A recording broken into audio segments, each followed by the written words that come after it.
పత్రికా విలేకరుల యొక్క సమావేశం, అలాగే ముఖ్య నాయకుల యొక్క ఆర్థిక సమావేశాలు చేసినటువంటి అందరికీ, పత్రికా సోదరులకి, అలాగే కాంగ్రెస్ పార్టీ సోదరులందరికీ కూడా హృదయపూర్వకమైనటువంటి స్వాగతం తెలియజేస్తూ, ముందుగా స్టేజ్ మీద మరలా కాంగ్రెస్ పార్టీకి పూర్వవైపు వచ్చింది అనే ఇదిగా అంతా ఆనందంగా ఉంది.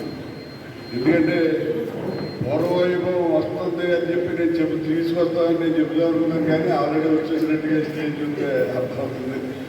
అది ఇక్కడ వచ్చినటువంటి మరి కాంగ్రెస్ పార్టీ పెద్దలకి అందరికీ కూడా హృదయపూర్వకమైనటువంటి స్వాగతం తెలియజేస్తూ, మరి మీ భారతదేశంలో పోటీ ఎన్డీఏ కూటమికి, ఇండియా కూటమికి మధ్యలో ఉంది. మొన్న చాలా తక్కువ తేడాతో మరి నరేంద్ర మోడీ గారు ప్రధానమంత్రి కావడం జరిగింది.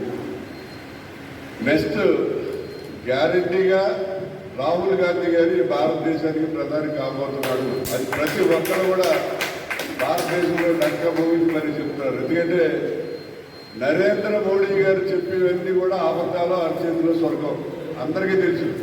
ఆయన ఫస్ట్ టైం ప్రధానమంత్రిగా నిలబడినప్పుడు స్విస్ బ్యాంకులో విదేశీ ఖాతాల్లో లక్షలాది కోట్లాది రూపాయలు నల్లధనం ఉంది. ఆ డబ్బంతా తీసుకెళ్లి ప్రతి వాళ్ళ అకౌంట్లోనూ కూడా 15 లక్షలు ఎంతనే చెప్పాడు ఆయన. మరి 10 సంవత్సరాలు గడిచిపోయింది. 15 లక్షలు కాదు కదా, 15,000 రూపాయలు కూడా ఈవేళ ఎవరి అకౌంట్లోనూ వేసిన పరిస్థితి లేదు. అందరూ అకౌంట్ పక్షులు ఎదుర్కొంటున్నారు. నరేంద్ర మోడీ ఎప్పుడెత్తాడు. మరి విభజన హామీలకు వచ్చినట్లయితే మన రాష్ట్రం విభజన హామీలు ఈవేళకి ప్రత్యేక హోదా ఏమైంది అనేది జగన్ గారు అడగలేదు, ఇప్పుడు మన చంద్రబాబు నాయుడు గారు అడగట్లేదు. అలాగే విశాఖపట్నానికి రైల్వే జోన్ అన్నారు. ఆ రైల్వే జోన్ ఎక్కడ ఉందో ఏంటో ఎవరికి తెలియదు. ల్యాండ్ ఎక్విజిషన్ ప్రాబ్లం అన్నారు. మళ్ళీ గవర్నమెంట్ మారింది, ఎన్డీఏ గవర్నమెంట్ వచ్చింది, అయినా కూడా ల్యాండ్ ఎక్వైర్ చేసే పరిస్థితి వాళ్ళకి లేదు. దుగ్గురాజుపట్నం పోర్ట్ అన్నారు, లేదు. కడప స్టీల్ ప్లాంట్ అన్నారు, లేదు. పోలవరం ఎప్పుడు కంప్లీట్ అవుతుందో తెలీదు. స్వయంగా నరేంద్ర మోడీ గారే మరి పోలవరాన్ని మన చంద్రబాబు నాయుడు గారు ఏటీఎం కార్డులో డబ్బులు రాసేస్తాడు, అది కంప్లీట్ అవ్వదని ఆయన చెప్తున్నాడు. ఎవరు? నరేంద్ర మోడీ గారు.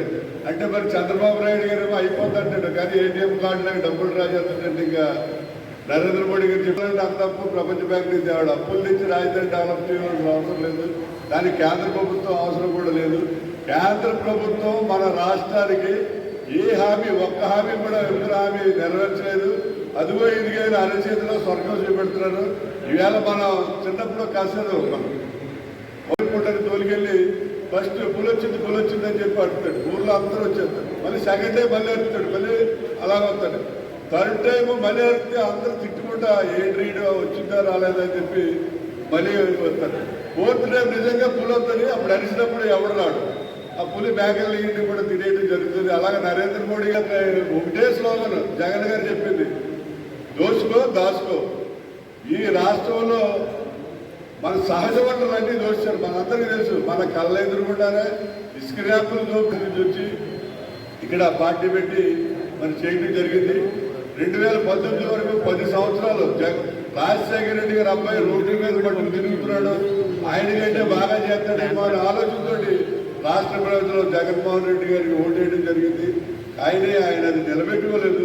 అందువల్ల ప్రజలందరూ కూడా ఇతను వేస్ట్, ఇతను పనికిరాడు అనే ఉద్దేశంతో మరి చీకొట్టి అతనికి కనీసం ప్రతిపక్ష హోదా కూడా ఇవ్వలేదు. నేను జగన్మోహన్ రెడ్డి గారు ఒకటే సలహా చెప్తున్నాను. జగన్మోహన్ రెడ్డి గారు ఎదురుగుండా కూర్చొని చాలాసార్లు మాట్లాడారు.